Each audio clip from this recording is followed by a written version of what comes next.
So guys, गलती से अगर आपने ऑप्शन फॉर्म भरते समय फर्स्ट नंबर पे कोई ऐसा कॉलेज रख दिया जो आपको नहीं चाहिए एंड गाइस वही कॉलेज मिल गया, तो भाई समझ लो राउंड से बाहर हो जाओगे। तो इसीलिए इस वीडियो के अंदर पूरी चीजें मैं आप लोगों को समझाने वाला हूं, बताने वाला हूं। प्लीज वीडियो का हर एक पार्ट बहुत ध्यान से सुनना। दो चीजें दोस्तों मुझे आप लोगों से चाहिए। सबसे पहली बात तो ये कि क्या आप लोग चाहते हो कि एक प्रॉपर वीडियो मैं आप लोगों को डिप्लोमा वाले बच्चों के लिए लाऊं कि कॉलेज को सिलेक्ट करते समय, ऑप्शन फॉर्म में भरते समय हमें किन बातों पर ध्यान रखना चाहिए। एंड दूसरी बात गाइस, आप सभी कमेंट बॉक्स में मुझे लिख के बताओ ये जो मैंने पहला बोला।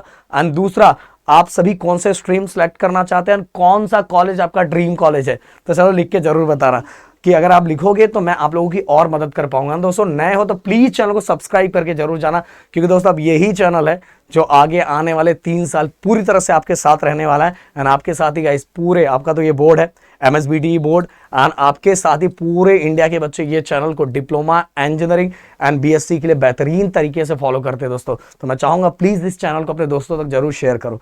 एंड अब चलो बात करते हैं कि कब कब क्या है, फिर इसके बाद मैं वो बताऊंगा कि फर्स्ट नंबर वाला अगर कॉलेज आपने रखा तो क्या क्या है, बेटरमेंट क्या होता है, सेल्फ फ्रीज क्या होता है, ये सभी चीजें इस वीडियो के अंदर मैं कवर करने वाला हूं। अगर आप बोलोगे किसी भी पार्ट के बारे में, हाँ अगर किसी भी पार्ट के बारे में आपको डाउट हो रहा है तो उससे रिलेटेड लिख दो कि सर इसके बारे में और डिटेल में बताओ, तो उससे रिलेटेड और डिटेल में एक स्पेशल वीडियो में लेके आ जाऊंगा।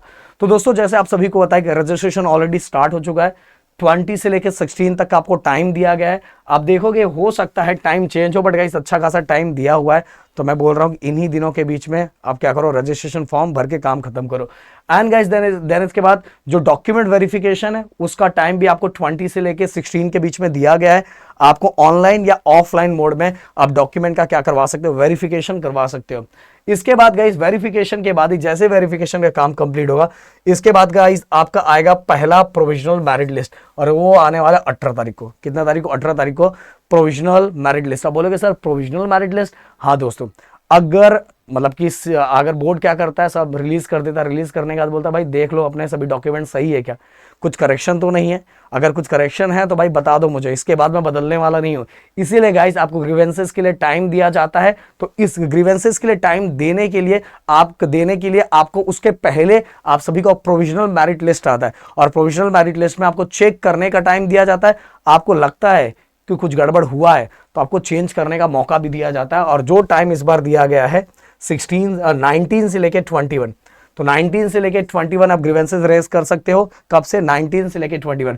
क्योंकि गाइस इसके बाद अगर आपको कुछ पता चलता है, 21 के बाद अगर आपको कुछ पता चलता है तो भाई आप चाह के भी कुछ नहीं कर पाओगे। समझ में आ रहा है? इसीलिए जब आपका प्रोविजनल मेरिट लिस्ट आता है तो बहुत बेहतरीन तरीके से देखो। वैसे गाइस टेंशन मत लो, उससे रिलेटेड मैं वीडियो लेके आऊंगा कि किन किन बातों पर आपको फोकस करना है, किन किन चीजों पर आपको ध्यान रखना है, वो सभी वीडियो मैं लेके आऊंगा जिससे आपकी बहुत ज्यादा हेल्प होगी। अब चलो आगे। देन इसके बाद प्रोविजनल के बाद then final merit list guys आपका डिस्प्ले होने वाला है 23 के बाद, 23 को। और 23 के बाद गाइस आपको जो रैंक मिलेगा उसी के अकॉर्डिंग आपको आगे बढ़ना है।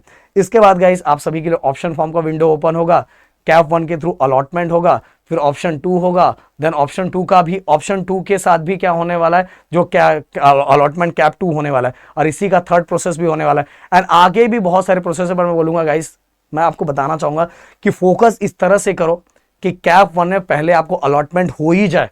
अगर आपको चेंज करना है तो भी अच्छा खासा एक ऑप्शन है जिसको नॉट फ्रीज फॉर बेटरमेंट कहते हैं, बट इस तरह से फॉर्म फिलअप करो कि पहला अलॉटमेंट आपको एक अच्छा खासा कॉलेज मिले, कि अगर आपके पास रहे कि नहीं सर थोड़ा और अच्छा करूं तो आप आगे थोड़ा बढ़ सकते हो। बट अगर आपने फॉर्म कैसे भी भर दिया, आपको पहले राउंड में अलॉटमेंट ही नहीं हुआ, तो वैसे थोड़ा कॉन्फिडेंस डाउन हो जाता है भाई। इसीलिए सोच समझ के हर चीजों को भरना। अब यहां कुछ और बातें बताऊंगा। मान लो जब आप ऑप्शन फॉर्म भर रहे हो, ऑप्शन फॉर्म भर रहे हो मतलब कॉलेज का नाम जब भर रहे हो, तो फर्स्ट नंबर के बाद guys 3rd 4th 5th 6th 7th 8, आप फर्स्ट नंबर को छोड़ के 2nd 3rd 4th 5th 6th 7th 8 number पे अगर कोई भी कॉलेज अलॉट होता है, इसको छोड़ के अगर आपने जो भी कॉलेज फर्स्ट नंबर पे रखा, जो भी कॉलेज सेकंड नंबर पे रखा, जो भी 3rd 4th, इसको छोड़ के अगर ये नीचे वाले कोई भी कॉलेज अलॉट होता है, तब ऑप्शन आपका है।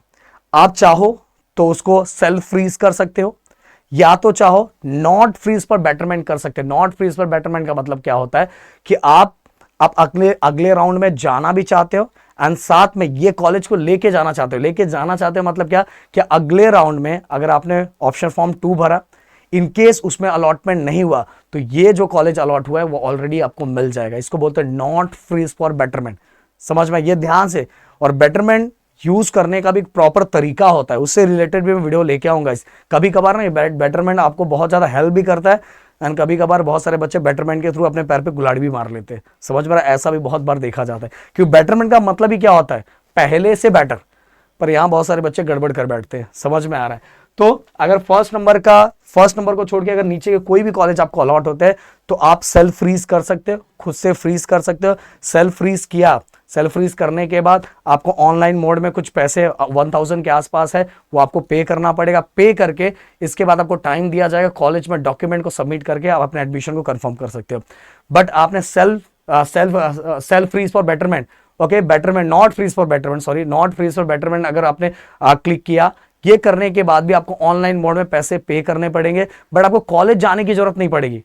मतलब आप सीट को एक्सेप्ट कर रहे हो, वो फीस आपने भर दिया, बट आपको कॉलेज में जाके डॉक्यूमेंट सबमिट करने की जरूरत नहीं पड़ेगी। क्योंकि गाइस अभी आप कॉलेज में एडमिशन नहीं ले रहे हो, आप अगले राउंड में जा रहे हो। समझ में आ रहा है। तो वहां आपको इस तरह से जाना है कि इसके लिए नॉट फीस फॉर बेटरमेंट। अब अगर आपने कुछ भी नहीं किया, आपको कॉलेज अलॉट हुआ है बट आपने कुछ भी नहीं किया, तो भी आप नेक्स्ट राउंड में अपने आप चले जाओगे। एंड जिन बच्चों को कॉलेज अलॉट ही नहीं हुआ, वो भी बच्चे नेक्स्ट ऑप्शन फॉर्म के लिए अपने आप चले जाएंगे और वहां जाके ऑप्शन फॉर्म अपने कॉलेज को फिलअप कर सकते हैं। समझ में आए इतनी सब चीजें। एंड गाइज हर टॉपिक के बारे में सेपरेट वीडियो बनाने वाला हूं, क्योंकि दोस्तों हर टॉपिक को एक समझाने के लिए एक अच्छा खासा टाइम लगने वाला है। आप मुझे प्लीज बताना कि आपको किससे रिलेटेड ज्यादा डाउट है, तो वो वीडियो मैं सबसे पहले लेके आऊंगा। मिलता है नेक्स्ट वीडियो में। एंड गाइज ये चैनल को जरूर सब्सक्राइब करना, क्योंकि पूरी जर्नी आपकी अगेन अब फिर से प्रदीप राहुल सर के साथ होने वाली है। मिलते हैं नेक्स्ट वीडियो में। Thank you so much guys. जय हिंद एंड जय महाराष्ट्र दोस्तों।